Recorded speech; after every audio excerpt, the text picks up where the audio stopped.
And we begin Good Night LA with breaking news on this Friday night. We have a pursuit headed toward downtown Los Angeles. This is on the 10 westbound. You're seeing our extreme nav technology picking up the current location, the current speeds nearing 100 miles per hour.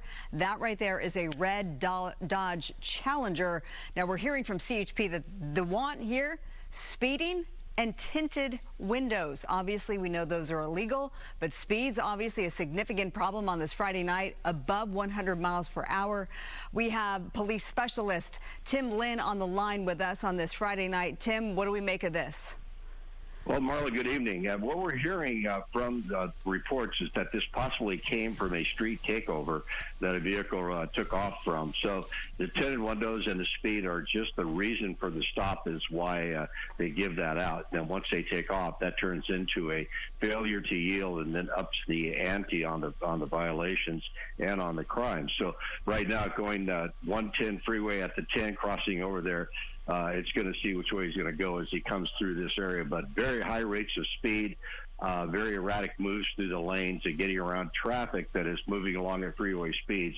And once they start doing this, it turns into a recipe for disaster because running up on traffic and people not knowing what's going on, now using the center divider to get by in the emergency lane. That poor guy in the silver car has no idea why this car just blew by him on the left side when he was in the number one lane. So yeah, a very dangerous pursuit tonight. Extremely dangerous. So we know that CHP is the lead agency, Tim, but we're also learning that LAPD is now involved as well with a fixed wing above to go along with all of the crews. So multi-agency effort here. Speed's having to back down because it's Friday night. There's a lot more drivers on the road typically on a Friday night anyway. It's just past 11 p.m. and now we're taking it looks like the Central Avenue exit as we're going across the ramp here and blowing by these unsuspecting drivers. Tim, the way to bring this to an end, how do you do it with speeds like this dangerous? It looks like we're on the frontage road now. Yeah, it looks like we're dropping down into the area south of downtown Los Angeles. When he gets into the streets like this, then LAPD might be able to have him put out a spike strip. But when you're at, 70, 80 miles an hour on the freeway, there's not really too much you can do other than let the helicopter call the pursuit, let the ground units hold back, and follow in behind. But, man, you see the speed just picking up on these surface streets here on Washington, going up on San Pedro up to 75 miles an hour. And at this time of night, you have people walking around. You have cars just casually coming out of driveways. At that speed, he's not going to be able to react, but luckily going through a green light right there. And we'll have to see how he's going to react once he comes into the neighborhoods. And if he starts doing that through red lights, it's just a matter of time. But you see a CHP unit not too far behind him trying to stay on him as fast as he can go, going through another green light. But CHP not backing off on this pursuit. Now coming about a stale red, making that right-hand turn. Talk about the power that Challenger has, because as mentioned, first reports are that this car may have been involved in a street takeover. They're there to show it off. They can do all sorts of maneuvers. We got the CHP car that's obviously has some high horsepower, but the Dodge Challenger, it's a muscle car. It is. It's one of the faster cars on the road that they put out. And when you have the Challenger or the Chargers on these pursuits, you're going to see speeds well up into the triple digits. And as this guy's working his way around, staying in pretty good control of his car. So right now it looks like the driver is not over-driving for what he has, so he's not losing control or wearing out his brakes as he comes up on these intersections. But the acceleration you see, when he gets in a straight line, it just moves along in that acceleration.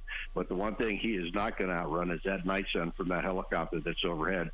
And right now he's making those squares, making those right turns and staying in an area. This gives the police department a chance to be able to get on him, but it looks like he's trying to get back to that freeway, but missed an on-ramp right there coming up. Yep, looks like he's picking up the second on-ramp, so he'll be back up on the 10 freeway here. And so we'll see what happens once he gets there, but CHP right behind him as he comes up onto the freeway.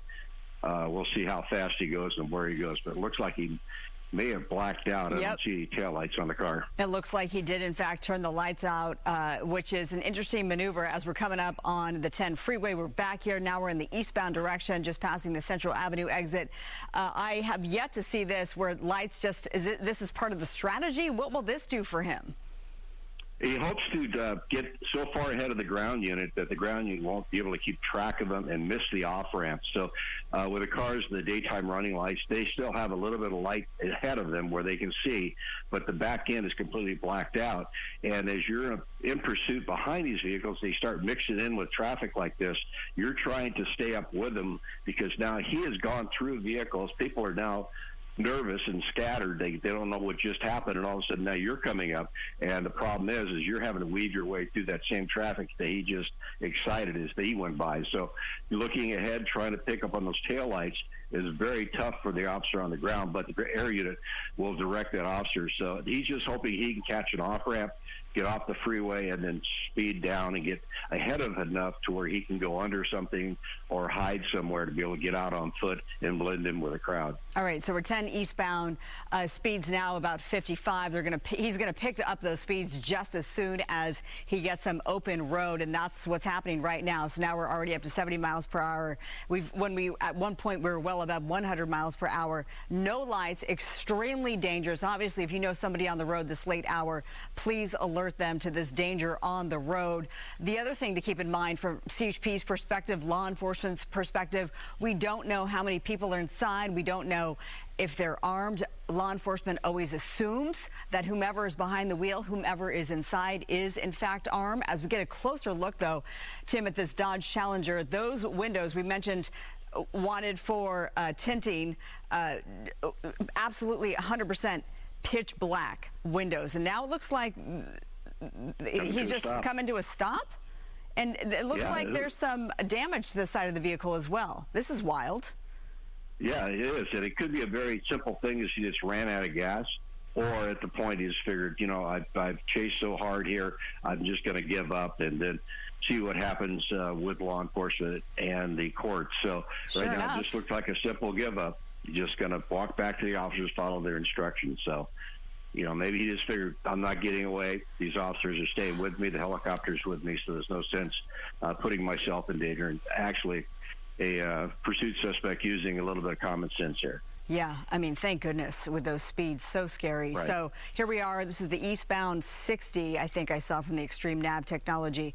The suspect doing as officers telling him to do, and that is, in fact, backing up with the back turned to them, hands up. He will get down. Typically, that's the protocol. Tim, you know this better than me, but get down on the ground and eventually be put into cuffs, but maybe that's not going to happen. Just put him into cuffs right here. They will obviously then, and it looks like a young man here, maybe in his 20s, if that, guns drawn as they approach the vehicle. Yep, there are more people involved. Looks like a young woman as well. So now she is doing the same. She's backing up and doing as officers tell her to do. So we'll see if there are more people in the Dodge Challenger that has just decided just to stop right there at the interchange on the eastbound 60 from the 10. And hopefully we can call this a code 4. That means that everything has been checked out of that vehicle and all is safe again, and we can wrap this up. So we have a young man in custody and soon to be a young woman in custody. Guns drawn, Tim, and this young lady will be hauled off as well. And they approached the vehicle because it's still not clear just yet, Tim.